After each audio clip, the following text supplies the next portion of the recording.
Good evening. Good afternoon, I guess. It's not evening yet. We've got so many programs going on, I don't know what time it is. It's wonderful to see everyone here today. Welcome to the beautiful Rancho Mirage Library Observatory. I'm TJ, the program coordinator here.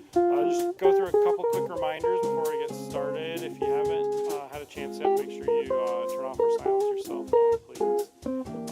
And then also want to remind people that to have all these amazing programs that we do does take support from the community. For the most part, all of our programming, as well as all the collection that we have, the books and the resources that we have in the library, is paid for through our foundation.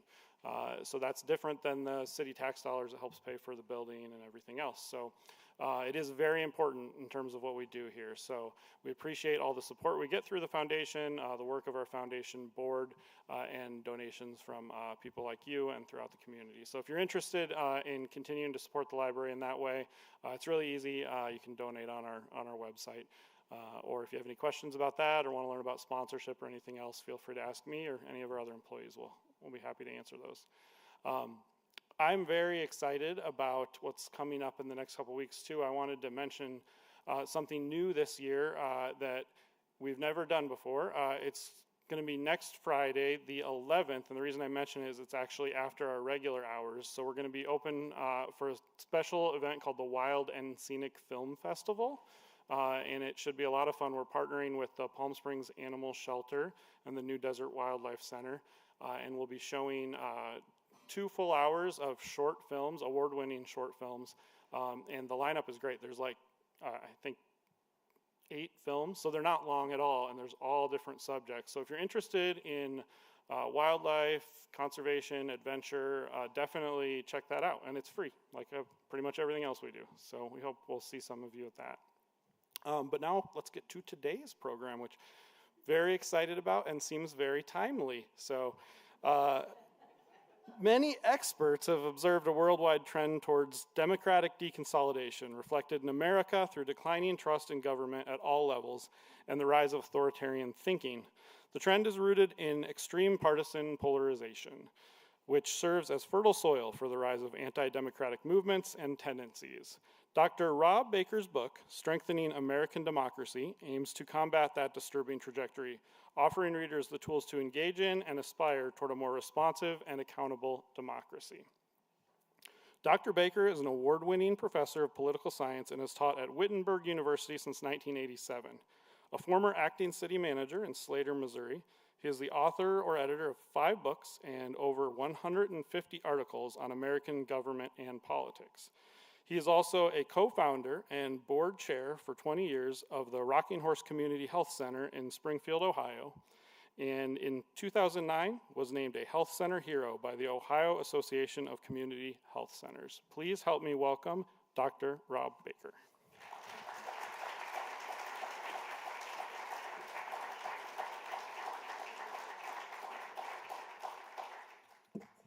Thank you, TJ, and appreciate the help that you provided with Stephen and Julio in terms of setting everything up here today. How about a hand for the library? I mean, I can't believe all the stuff that they do here. It's just incredible, and you know, TJ's readily involved in all of that, so thank you. Thank you guys for coming. I'm really impressed, especially given the topic that I'm going to talk about, that you showed up, because, you know, it's pretty boring American politics the last couple of decades, and I appreciate the fact that you decided to spend an hour with me. But all seriousness aside, did you get that? No. All kidding aside, how many of you are worried about our political system? Show of hands. Almost everybody. I can't quite see with the spotlight here, but you're not alone with your concerns. Let's talk about some basic data here. First of all, these are all from last year, about the last 6 months or so. 72% of Americans say that America is not a good example anymore of a democracy, even though it used to be. Only 28% think our democracy is functioning well. This is down from 61% in 1984. 58% of Americans believe major reforms to our democracy are needed. And then here's a troubling thing for me. Since I teach college students, I've been around college students now for my entire career, only 60% of young adults, we're talking about ages basically 18 to 29, compared to 90% of older adults, say it's essential to have a democratically elected government. I mean, that's disturbing to me. And so part of what my mission is in life for the rest of my career is to try to get young people to sort of turn around on their thinking. But it's not surprising because they have grown up in a time when democracy in America and around the world actually, but certainly in America, has not been as responsive as we'd like it to be. And so they're used to that, and they're frustrated with that. I would also add one more statistic here, just from January. A Times Ipsos survey basically said that 88% of Americans think American democracy is not functioning very well. That's 89% of Democrats and 91% of Republicans in that survey. So it's across the board. There's frustration out there, and you're not alone in terms of the concerns that you might have. Let's talk about some key terms or concepts that we need to understand as we go along here. The first one I want to talk about is simply democracy, which comes from the Greek words demos and kratia. Demos means the people, and kratia means to govern or to rule. Representative democracy, as you know, hopefully, is ruled by the people through elected representatives, which is what we have here in the United States and in most Western democracies and other democracies around the world. But let's talk about this concept of classical liberalism. Classical liberalism is the political philosophy that emerged in the latter part of the 1600s, emphasizing those values: individual freedom or liberty, hence liberalism, okay? Limited government, or what we call constitutionalism, the idea that government should be limited by a constitution, equality, individualism, democracy, and rule of law. Those are the ideas and the fundamental components of what we call classical liberalism. How many of you believe in some or most of those values? Yeah. If you ask any American, what is America all about, these are the kinds of things that would probably come out of their mouths, right? So I want us to understand that most Americans are classical liberals, okay? If you raise your hand, you believe in these values, you're actually a classical liberal. Now, when I talk about this in my classes with my students, some of them raise their hands and say, wait a minute, Dr. Baker, I'm a conservative. I said, yeah, I get it. You're a conservative liberal. Do you believe in these things? Oh, yeah, you're a conservative liberal. Or you're a liberal, but in the context of America, most Americans are classical liberals. Some are socialists, some are classical conservatives who like aristocracy and authoritarianism, but there are very few of those folks. Most of us are classical liberals, so it's important to understand that as we go along here. Some other terms. Number one, liberal democracy then flows out of the classical liberal thinking. And it's basically characterized by the values that we just mentioned there, including, of course, the right to vote in free elections. A term that you'll hear quite frequently these days, because it is on the rise around the world, is what's called illiberal democracy. And this is a form of democracy that has elected leaders, but key aspects of classical liberalism have eroded or they've been replaced by authoritarian institutions. So the election process is pretty much a sham. They can claim that they've got elections, but for the most part, the other kinds of values that we just mentioned essentially have eroded or they're not even present. So democracies around the world, many of them have gone towards illiberalism. So when I talk about illiberalism, that's what I mean, moving away from the classical kinds of values that we just mentioned here. So let me ask, show of hands again, what do you think? Number one, is America a democracy? How many of you think? Okay, not everybody, but many of you. Is America a representative democracy? Okay, again, a mixture of thoughts there. Is America a liberal democracy? Again, thinking of classical liberalism, right? Okay, fewer hands there. Is America an illiberal democracy? How many of you think that? More hands there. Okay, interesting. Are the terms making sense? You following along here? All right. Let's ask this question. What should we expect of a democracy? What would be reasonable to expect? Let me suggest three things that any democracy ought to provide. Number one, we should have electoral outcomes that reflect the voters' preferences. Okay, so whatever system we've got for elections, essentially the outcome should essentially reflect the preferences of the voters. Whether we're talking about candidates, whether we're talking about policies, in particular I mean policies here, but we certainly are talking about electing our representatives. And I'm not just talking about, by the way, presidential candidates. I'm mostly referring here to legislative candidates, but we elect presidents as well, as you know, as in addition to governors. Secondly, we should expect, I think, reasonably responsive government. In other words, government should respond to what the people want. And in our context, this means primarily through majority rule with some key protections for minority interests. Fundamentally, that should be something we should expect. But furthermore, at a minimum, if we have supermajorities of at least 60% of voters who prefer action on a particular policy, government should act to implement those policy preferences. Additionally, though, if we have what are called Madisonian majorities, and this is meant, by this we mean at least 67% or more of the population wanting some particular policy, then I would argue government must act in that regard. Let me say a little bit more about what I mean by a Madisonian majority. Once Congress passes a piece of legislation, whether it's by a simple majority or more, it goes to the president, obviously, and the president can sign it, or he can do what? Veto it. If he vetoes it, eventually we might say he or she, right? But so far it's always been a he. If the president vetoes it, does Congress have any action that they can engage in at that point? Of course. They can override with what percentage of the vote, do you know? 2/3, good.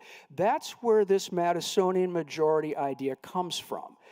And James Madison was a key architect of the Constitution.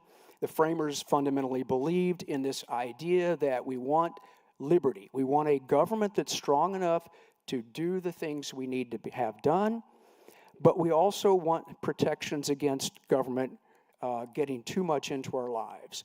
But they conceded that majority rule generally should rule the day.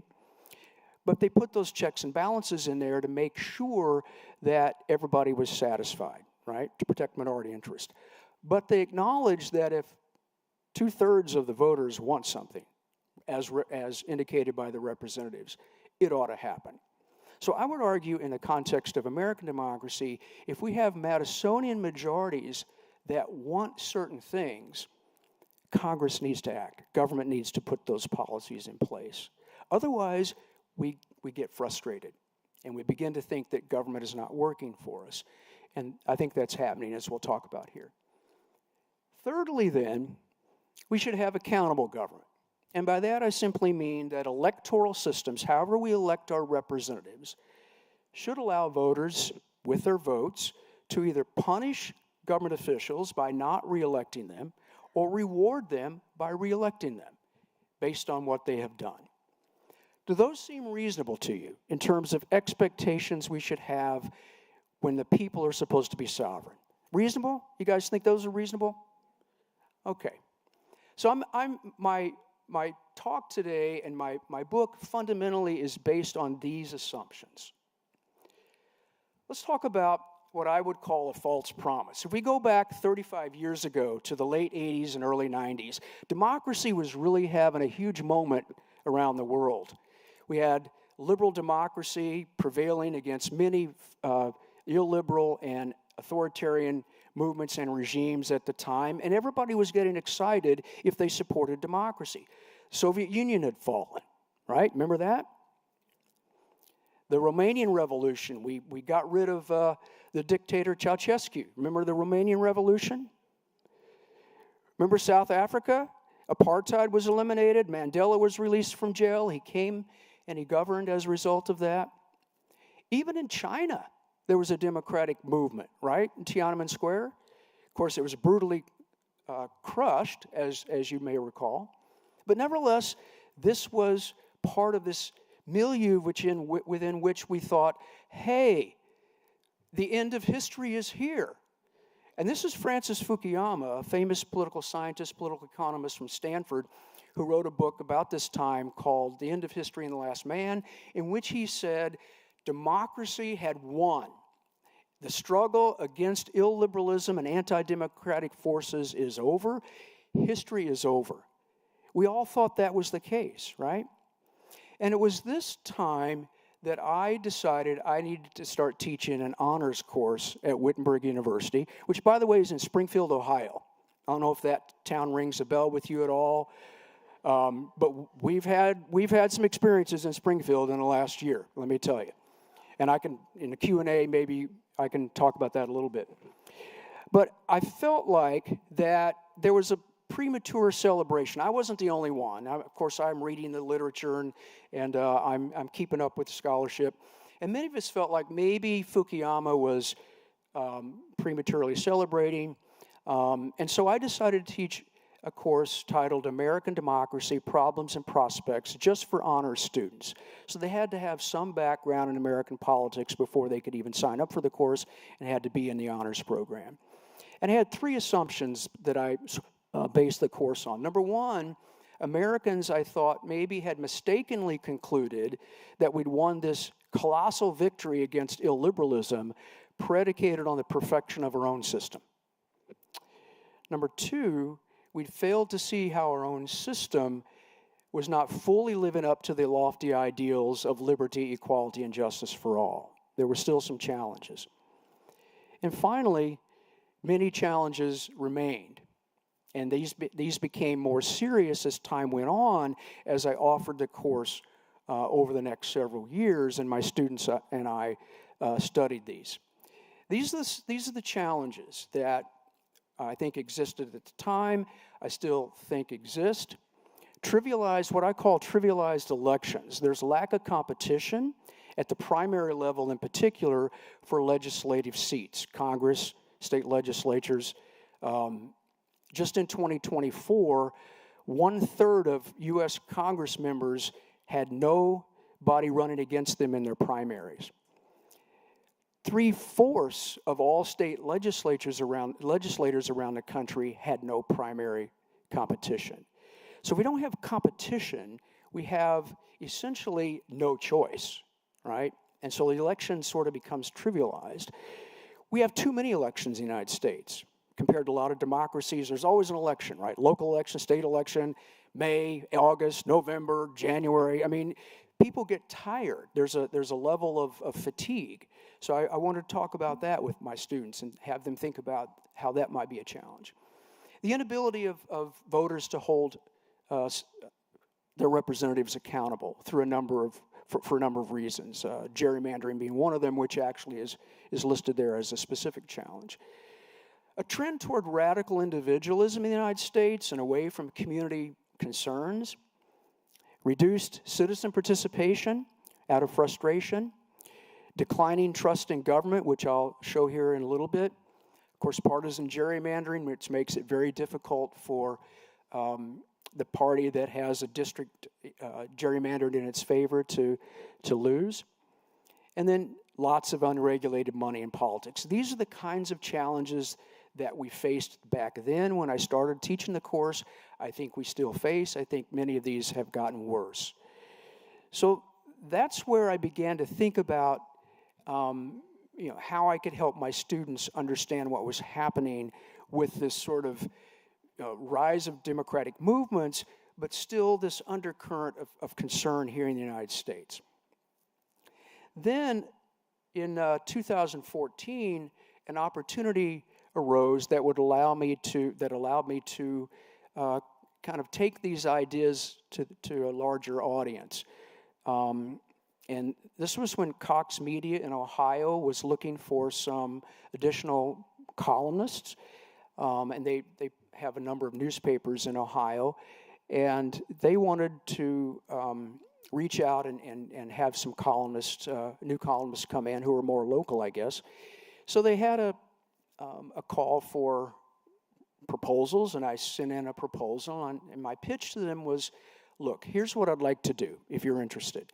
I'd like to lay out a challenge to American democracy, bring some data-driven scholarly perspective to the challenge, and then essentially leave the reader with a reflection or maybe how they might engage to sort of meet the challenge.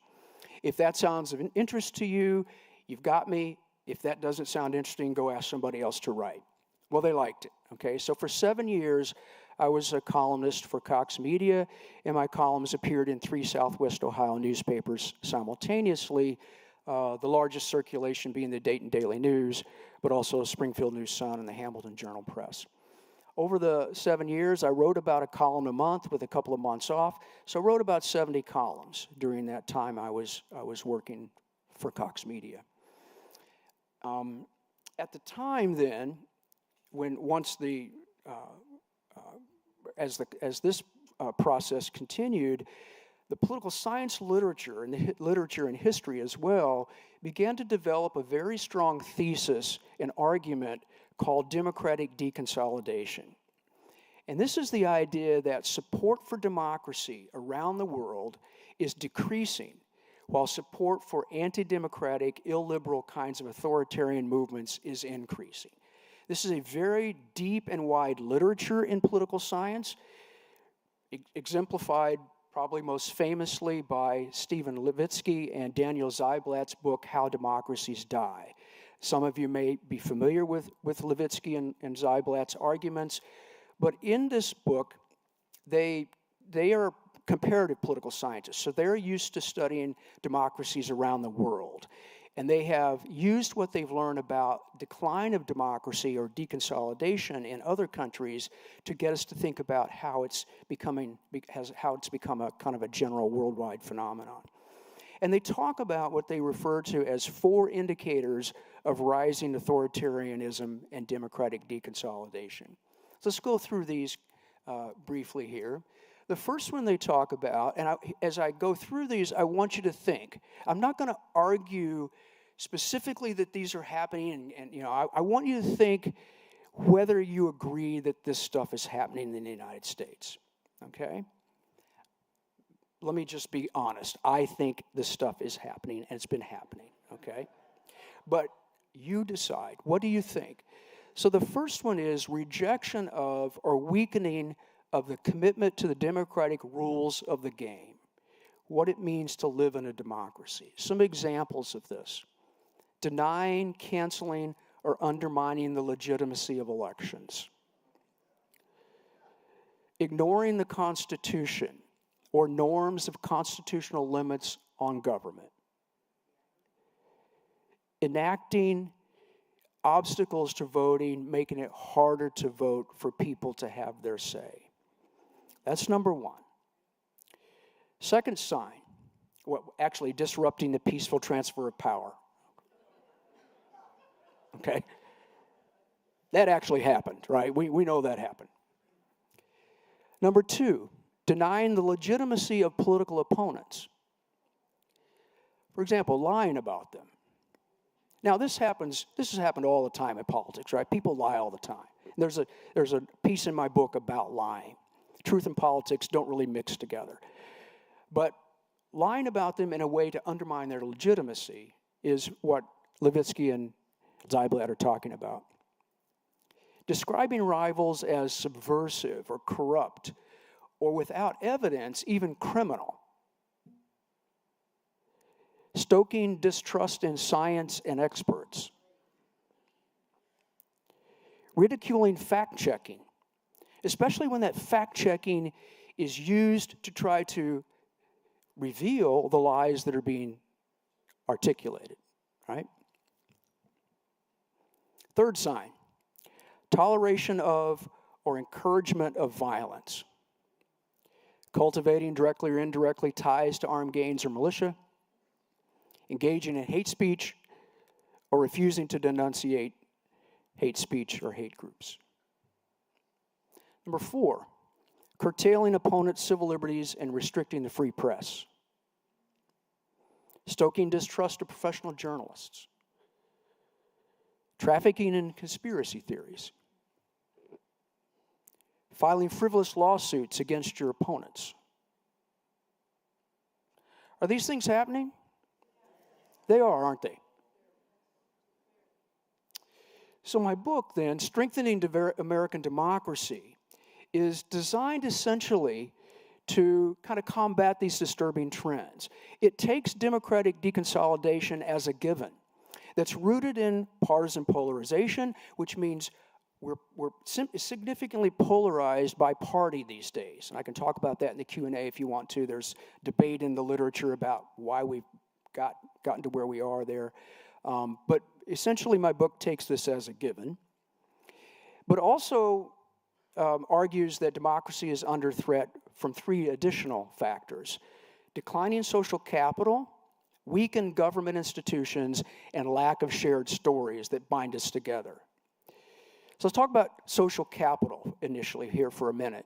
Social capital essentially is a jargonistic term that we use to describe the bonds of trust and reciprocity that keep us connected as citizens, okay? So communities that have high stocks of social capital tend to do better when they have challenges, even with their existential challenges, than communities that have lower stocks of social capital, which are not connected together very well. One of the most famous authors dealing with social capital is Robert Putnam from Harvard, who wrote a book in 2020 titled Bowling Alone, in which he talked about the decrease in face-to-face interactions among Americans that tend to create the kind of social capital that I'm talking about. And he used a metaphor of bowling. He found a statistic that said Americans, bowling is increasing. The number of Americans bowling is increasing, but the number of league bowling, people involved in league bowling, is decreasing, which led him to argue, kind of tongue-in-cheek, well, Americans must be bowling alone, right? But this is the idea that we're becoming more and more separated from each other, and those bonds of connection are becoming weakened and frayed and essentially eliminated. We've also had significant geographical sorting by partisanship. Bill Bishop wrote a very interesting book titled The Big Sort in 2008, talking about how Americans are now moving, in many instances, to find people who believe more like they do. So we have this kind of geographical sorting that's going on. Larry Sabato, who's a professional political scientist at University of Virginia, has a thing called the Crystal Ball website. You might check it out. It's pretty interesting. But one of the things that he noted is that what he calls super landslide counties. These are counties where one presidential candidate gets at least 80% of the vote, grew from 6% in 2004 to 22% in 2020. That's pretty amazing to me. And then just last month, Derek Thompson, in February actually, Derek Thompson in The Atlantic wrote a very interesting article, maybe some of you saw it, titled The Anti-Social Century, which really takes up on this idea that the 20th century was about building social capital and then diminishing social capital, to now here in the 21st century we're going alone. We're engaged in solitude for all kinds of reasons. For example, here's some Bureau of Labor Statistics data looking at the percentage of time that people engage in face-to-face activities from 2003 to 2023. And as you can see, this solid line is 2003. And across all those demographic groups, age, gender, ethnicity, the percentage of time of people engaging in face-to-face activities has plummeted dramatically. We're sort of going all in on solitude for all kinds of reasons, as you might imagine. Media fragmentation, the cell phone, the pandemic didn't hurt, of course, when we had to be isolated. But those things are happening related to social capital. How is it undermining our democracy? Well, sociologists talk about this idea in terms of sort of concentric circles. So right here in the middle is the individual, and the inner ring is family and close friends. These are people that you're really connected with pretty closely. Some of us more than others, I know. The outer ring, then, is what we call our tribe. These are people that we have affinity with. Maybe political party affiliation is similar. Well, we don't know them very well, but we kind of believe similar things. They're pretty far outside of our network. But it's this middle ring that is being dealt with in a troubling way. This is what political scientists and sociologists call the village. These are familiar people, but not intimate associations. These are our neighbors in our city. And we're spending less and less time with our neighbors, getting to know them, interacting with them, and that has undermined our ability to deal with the challenges that we face because we're not interacting with each other on a regular basis, and we don't know if we can trust them. Okay? Let's talk about the second challenge that I argue exists besides social capital. It's weakened institutions. Trust in government has pretty much tanked. These are Pew data going all the way back to 1958, looking at trust in government. Those are percentage of those who trust government to do what is right about always or most of the time. You can see starting in 1958, it was 75% roughly, down to where we are now, which is just under 40%. So trust in government has tanked. Congress. Americans have a negative view of Congress. This percentage of those who say they have either a favorable view, which is the darker line, and unfavorable, as you can see, is the lighter line and has been increasing significantly in the last 20 years. There's another interesting piece of data that I always talk about with my students. Percentage of Americans who think Congress is doing a good job. Guess what that is? 9%. And I always talk about, who are these 9%? I mean, are they paying any attention at all, Executive legislative stalemate has become the norm, right? I mean, if you just look at the last decade, we've had government shutdowns 3 times, 2013, 2018, 2019. This is frustrating to Americans. Let's talk about the courts. We have a significant increase in distrust of the courts. Now, we've had some major decisions that have irritated people one way or the other, right? We had the Dobbs decision on abortion. We had Citizens United on campaign financing. We had just last summer the decision on presidential immunity that was frustrating to a lot of folks. Depending on where you are, this may or not be frustrating, right? But look at what's happening to the court.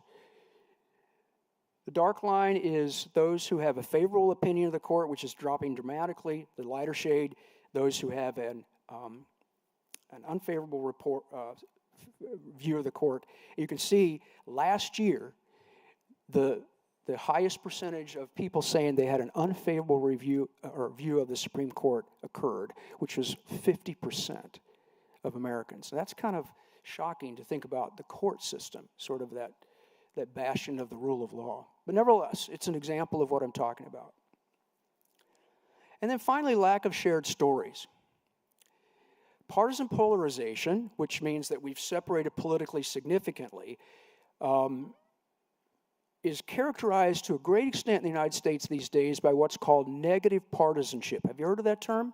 This is a term that you might want to think about, maybe using occasionally. This is the idea that you hate the other party more than you like yours. Okay? This is negative partisanship, which has been significantly on the rise, linked to partisan polarization, and we've got media fragmentation out there that has created an opportunity for people to just go find what they think confirms what they think they know.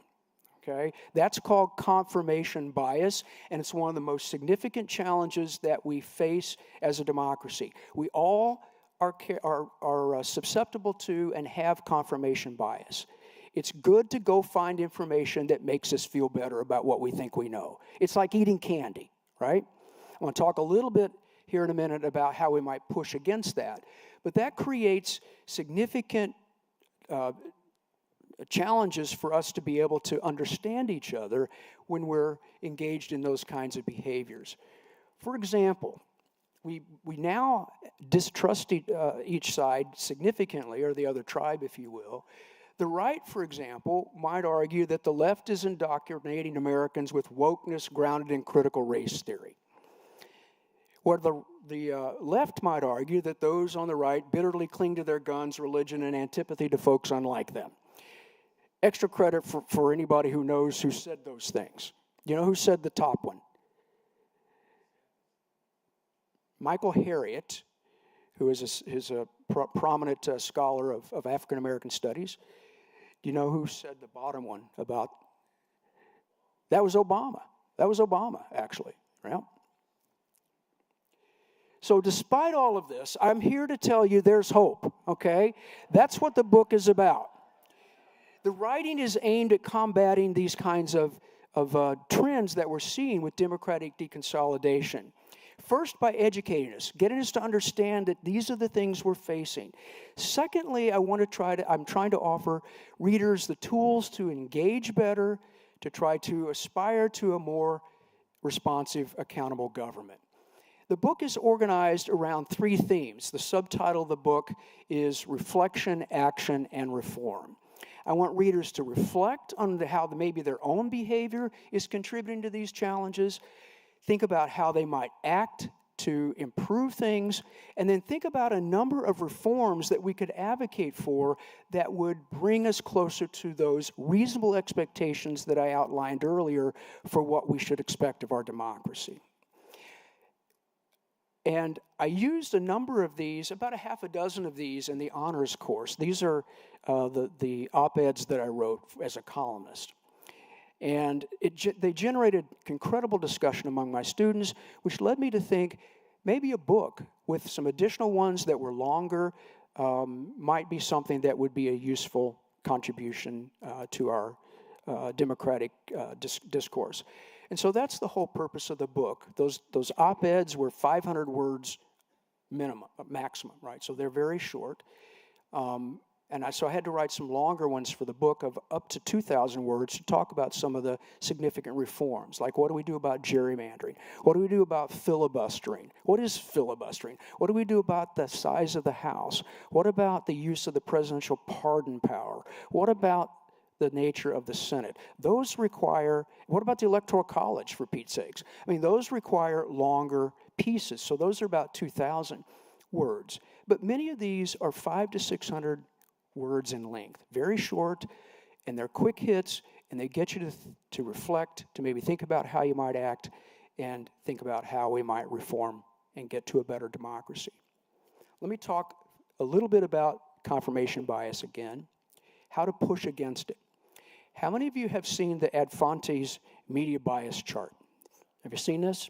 This was created by a patent attorney in Colorado who was concerned about polarization, and she wanted to create a way for Americans to think about how they're susceptible to confirmation bias and how they might do a better job of getting more accurate information that's less biased.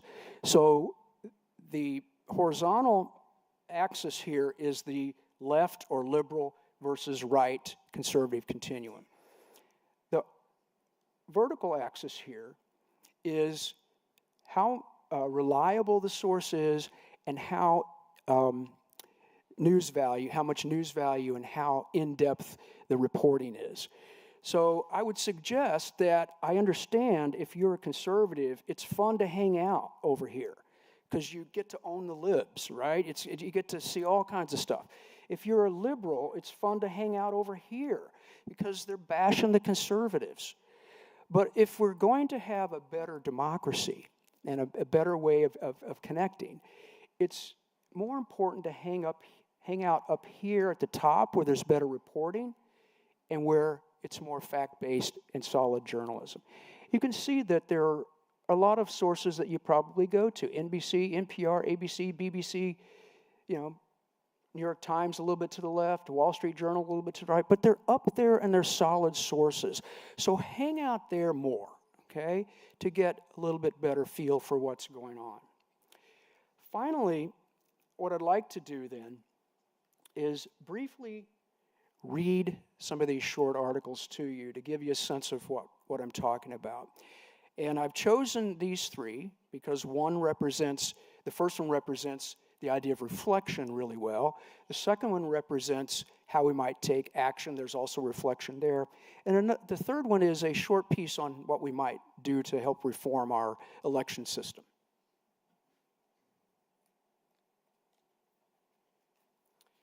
So this is titled Independence and the Value of Political Talk. Talking politics with family and friends who disagree with us is always a dicey situation. The risk that a nice family meal or vacation with friends might be ruined by a heated exchange understandably keeps many of us from wading into those waters. To be sure, anecdotal reports of familial ruptures owing to recent presidential elections and disagreements regarding COVID-19 protocols, for example, underscore the social threats we face by engaging in political talk. Still, many bravely try to bridge the divide, knowing that a frayed, intimate relationship is sometimes the price paid for trying to understand one another. Others go undercover and hide their partisanship, often by claiming to be independent, thinking this might be better than revealing their beliefs. Recent research, however, suggests that the increasing number of undercover partisans has led to citizen inaction, which threatens our democracy. The Pew Research Center reports that the percentage of citizens identifying as independent has doubled in the last half century, from 20% in 1960 to 38% in 2019. Considerable attention has been focused on how these citizens might vote, especially during presidential elections when their sheer numbers have the potential to swing the outcome toward one party or the other. Many of the undecided voters in the 2016 election, for example, claim to be independent, and it is generally assumed that they broke late for Donald Trump, particularly in key battleground states, thereby handing him the electoral victory in the Electoral College. But who are these self-proclaimed independents? Here's where some reflection is required, okay? They're often portrayed by the media as objective observers of politics, unsullied by partisanship, who carefully consider each candidate's positions before casting a rational vote. In this view, winning the election then means tailoring a narrative that appeals to as many of these independents as possible. However, political scientists have long known that most independents consistently vote for one of the two major parties. They're not really up for grabs. Why are so many voters hiding their party affiliation by claiming independence, and how does this behavior affect our political system? According to the authors of the book Independent Politics, self-described independents view the labels of Democrat and Republican negatively, so they go undercover to avoid a perceived stigma, even though they regularly support one of the two major parties. This behavior is especially true for voters who care deeply about what their friends and families think of them. The problem with avoiding partisan labels is that it translates into a reluctance to outwardly express one's true beliefs by wearing campaign buttons, displaying candidate yard signs, and most significantly, engaging in political talk with others. A long line of research has shown that these simple public displays of partisanship are the most persuasive types of political participation, with face-to-face discussion being the most influential method.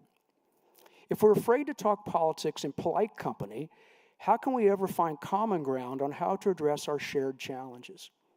By going undercover, voters who falsely claim to be independent have weakened the connections necessary to a robust party system and have helped sap the vitality from American democracy. So, thank you. So the second article is Overcoming Political Hobbyism Through Activism. And this is an example of action as well as reflection. During election season, when the political campaign signs are out, you might wonder, why are they in some yards but not in the others? What connection resulted in someone asking about and someone agreeing to their placement? Local elections seem far removed from the drumbeat of national strife and division that wearies us, turns us off to politics, and makes us question the very heartbeat of our democracy. We sigh and think, why should we care? Does it really even matter? We're not alone. Local elections generate minimal interest. Compared to the perceived higher stakes and larger drama of national politics, how one's community chooses to collect garbage, locate sidewalks, provide health care to jail inmates, enforce zoning codes, or build new schools seems trivial and boring. Evidence of this attitude is clear. Turnout in local elections nationwide is quite low. Recent data from mayor's races across the country reveal that in 10 of the largest 30 cities, turnout was less than 15%. And in 3 cities, Vegas, Fort Worth, and Dallas, it was in the single digits. Several of these cities contain census tracts that scholars have labeled as voting deserts, where eligible voter turnout is less than 50% of the citywide turnout. These figures pale in comparison to national elections with upward of 60% voting rates in presidential elections and 45% in midterm elections. Not especially great turnout, but higher. Local government directly impacts the quality of our lives, so why do we demonstrate so little interest in participating in its affairs and elections? One explanation concerns the structural and perceptual barriers that voters face in local elections. These elections are often held in off-year cycles, in other words, outside the national election years. They're usually characterized by a context of low information about issues and candidates. Suggestions for reforming these kinds of barriers include moving elections to on-cycle years, publishing voter guides in local newspapers, public websites, and even on receipts from local businesses, increasing the number of polling stations to expand ballot access, and leveraging voting with other civic and social events sponsored by community organizations. Scholar Eitan Hirsch offers a second explanation for minimal participation in local elections with what he calls political hobbyism, which many of us exhibit, even the most well-intentioned. Rather than pursuing the hard work of convincing others of the importance of a candidate, issue, or program, political hobbyists primarily engage in politics from a distance to satisfy emotional needs or intellectual curiosities. They may obsessively follow politics on TV, social media, and the newspapers, and fire off half-baked screeds, letters to the editor, or off-the-cuff social media posts in response to what they read or hear. They may yell at the TV while watching public affairs programming, cheering for the good players and booing the bad players. They think all this activity means they're politically engaged. But for Hirsch, politics is for power. In other words, a means to achieving political goals. And citizens who vote, partake in their community's affairs, volunteer in campaigns, and urge others to do the same eventually have something tangible to show for their efforts. In contrast, political hobbyists are often left with feelings of helplessness and despair. Here's an illustrative personal anecdote. A few years ago, a local candidate asked me if my wife and I would host a campaign reception for him. Without checking with my spouse, bad move, I agreed. She pushed back when I mentioned it, saying she'd never hosted a campaign reception before, was not sure she knew the candidate well enough, and did not want to impose on our friends. So I asked her, do you want to have an impact on what happens in this community? If so, this is the kind of hard work that folks like us must do. This is how we learn about the candidate and help others do the same. She sighed and agreed. By the way, she's back in the back selling books for me. Her name's Mary Jo. During the event, as we watched the candidate and our guests earnestly discuss our city's challenges, we both felt a palpable sense of community concern emerging from the conversation.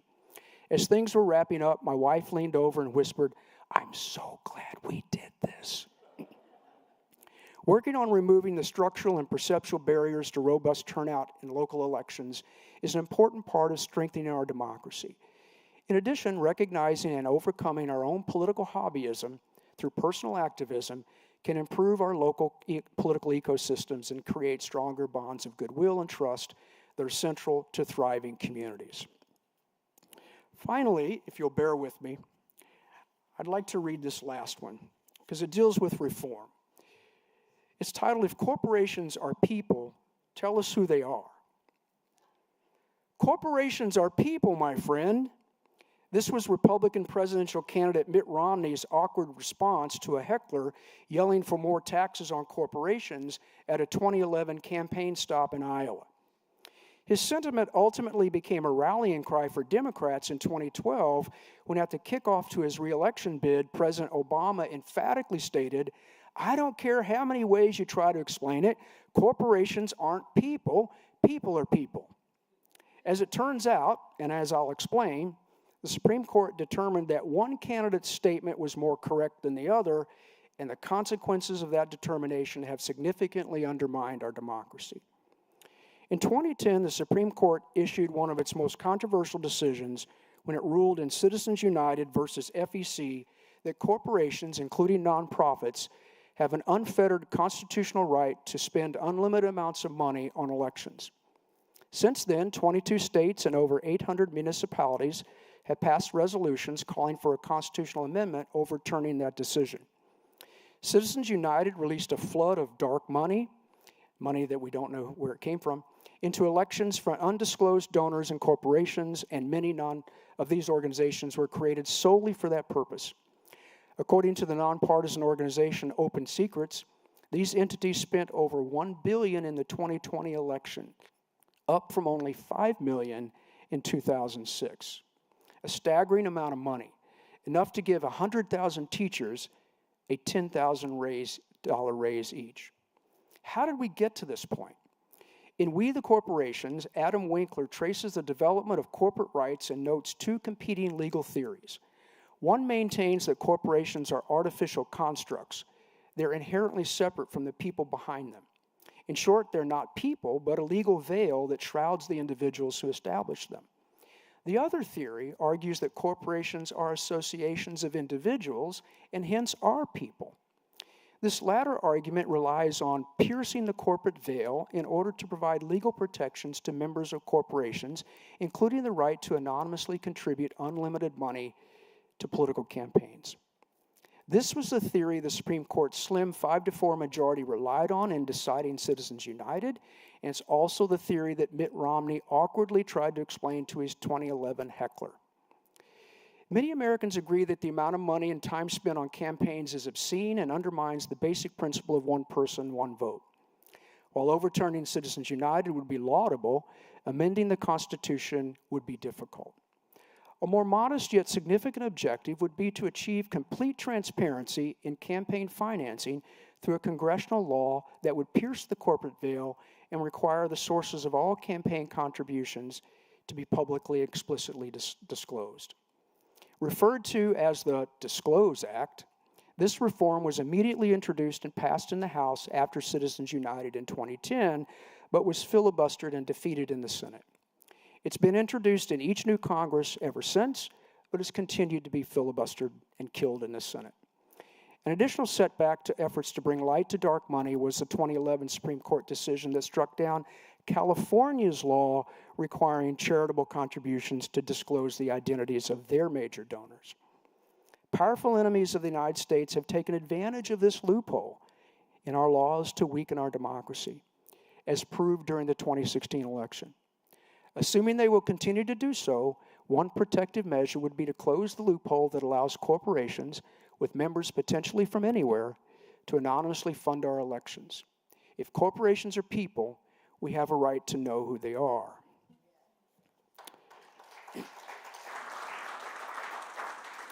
So thank you for your indulgence, and I would open it up to a few questions here. We've got some time. And there's a microphone there. Now we have some light. You don't have to use it. No. I have a loud voice. You come from a community, or you live in a community that has given the United States both J.D. Vance and Jim Jordan. Yes. What can you do in your community to perhaps change the politics of the region? Good question. So I'm, again, Wittenberg University is in Springfield, Ohio. Springfield, Ohio was brought into the national news during the first presidential debate when candidate Trump said that the Haitians are eating our pets in Springfield. This caused first of all, that's a lie. Okay, it's a bold-faced lie. Vance knew it was a lie. He actually said he knew it was a lie, but he said, well, I need to say these things in order to create some stories, right? That was his thing. So Vance was our U.S. Senator at the time. He basically threw one of his own communities under the bus when he said that. It created incredible community trauma in Springfield. We had over 30 bomb threats that week after that was said. Schools closed. Wittenberg had to go remote because a bunch of students said, I'm not staying here, I'm going home. Parents said, you got to come home. So we had to go on virtual. during that entire week, actually a week and a half. We had far-right groups come to town. The Blood Tribe came to town and started marching. We had a KKK come to town. It was incredible, incredible community trauma as a result of a lie, right? So what did we do? How did we respond? Well, number one, we tried to make sure that these threats were not real. As it turned out, these were, none of the threats really were ones that were true. But you've got to be prepared, right? But as a community, a number of organizations rose up to try to push back against that lie, and some organizations emerged to try to protect the Haitian immigrants who were there legally. A few maybe not, but most of them were there legally under temporary protective status, and they came to fill the jobs that the Springfield manufacturing community had not been able to fill with Americans. So they came to make a better life for themselves with the jobs. They started paying taxes and started paying for a lot of the benefits that many of us who live there enjoy, right? They were helping to pay for that. So we organized as a community. Many of us went to city commission meetings to push back against those untrue statements and to raise up the Haitian community. A number of churches got together to sort of serve the community. One of the things, there's no question that this challenged our community dramatically because we were about, in population, about 58,000 people at the time, down from almost 75,000 in the late 80s when I first went to Wittenberg out of grad school. Springfield is a great example of a deindustrialized Midwestern city. A lot of our manufacturing jobs left in the 70s and 80s. But it's come back. But our population dropped to about 58,000 in the 2020 census. We had about 15 to 20,000 Haitian immigrants come into town. That would challenge any town of that size, right? That many people coming in put significant strain on all kinds of services. Healthcare, you mentioned the community healthcare system that I was involved in. The school system, many of those folks did not teach, did not speak English, so the schools had to deal with that. So the short answer, Judy, is that we significantly rose up and tried to essentially right the wrongs and push back against the challenges that had been created from that. Good question. Yes, right here? Yeah, right here. There's been, for the last 30, 40 years, a strong movement now recognized as Christian nationalism. Sure. I'd appreciate your comments in relationship to its, whether it fits into a liberal democracy or an illiberal democracy. Yeah. Christian nationalism in the context of American democracy, certainly with our freedom of religion, one of the First Amendment rights, in fact, the first one listed is the freedom of religion. I think sort of cuts against the grain of American constitutionalism, because the idea of Christian nationalism is that Christianity should be the only most important religion out there, right? And that clearly undermines folks who have different beliefs or no belief at all. And so my quick answer is it cuts against liberal democracy and essentially is undermining liberty, and liberty is a basic component of classical liberalism. How do we deal with it? How do we address it? Well, first of all, we have to understand what's going on. Okay, that's part of the whole process, is educating ourselves about it, and then pushing back against the kinds of policies that are being advocated in state legislatures around the country that would raise up those kinds of concerns. They have a right to ask for those things, but we need to make sure that we understand that how those kinds of policies, the preferential treatment for that particular kind of religion undermines the fundamental First Amendment freedoms that we have in terms of religion.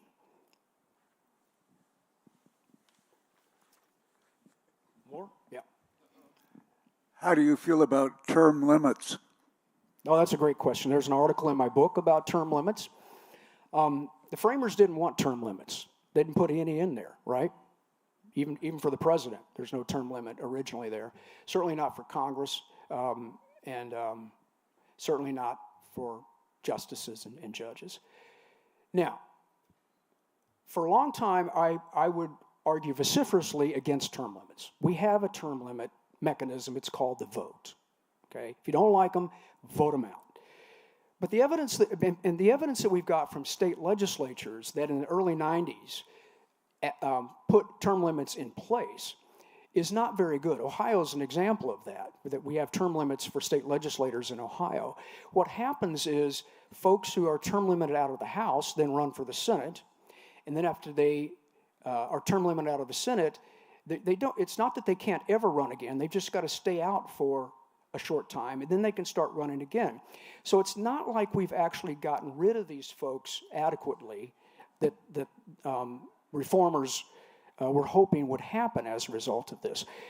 But as folks get term limited out, that means we lose institutional memory in the legislative body itself, and there's a power vacuum as a result of that, and that vacuum is going to be filled. And evidence is that it's filled by special interest groups primarily with knowledge and information that they've got to sort of cajole the new legislators who don't have any institutional knowledge into doing what they want. Power also flows to the permanent bureaucracy that's there forever. Not forever, but it's constantly there, as opposed to the elected representatives themselves. So I'm kind of sort of have mixed emotions about term limits. I think given gerrymandering and given the challenges that we've got with our inability to hold representatives in particular accountable, I think it might be something that we should try. And here's what I would suggest. Rather than having alternating, overlapping kinds of terms, we've got 4 years for the president. He can run again. 8 years, 10 years max if you fill out 2 years of a previous president's term. We've got 2 years for the House. We've got 6 years for the Senate. House members are running every 2 years. Why don't we line things up a little bit better? Just think about this. Let's say 6 years for everybody, and they get elected together. See what they do. If we don't like them, they're gone. We can put somebody else in there. If we like them, we can put other people in there who agree with what they've been doing and continue those kinds of policies. That's another way of thinking about this, lining the system up a little bit better so that there's more of a government in place that can kind of do things rather than, it undermines separation of powers a little bit. I acknowledge that. But it's an idea that's out there that might be worth thinking about as opposed to just plain old term limits. All right, unfortunately, I think we just have time for one more question today. Your thoughts about the Electoral College and should it really be changed as people discuss? And what about Washington, D.C. having? As a state? Well, having an opportunity. Sure. They should have a voice, I think, in terms of the D.C. question. I think they should have not just a voice, but a vote. That's my personal opinion. Regarding the Electoral College, though, we don't have. It's not a either or thing. It's either let's keep it or we get rid of it. Getting rid of it is going to be very difficult because we'd have to amend the Constitution to do that. States are allowed to decide for themselves how their electors vote. Okay. Almost all the states, 48 out of the 50, have decided, well, whoever wins the popular vote in our state, not a majority of the vote, just a plurality. Whoever wins the most votes, we're going to give all of our Electoral College votes to that candidate. That's what 48 of the 50 states do. Maine and Nebraska, though, they don't do that. They have what's called the district plan, which you're probably familiar with, right? They decided they could do that. So go back to the first reasonable expectation that I suggested we should have for any democracy, that electoral systems should reflect the preferences of the voters.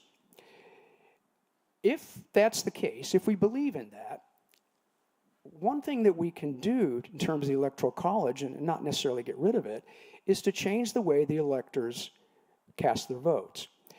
One is the district system. You've got to win districts in order to win Electoral College votes, and if you win the statewide popular vote, then you get the 2 votes representing the U.S. senators.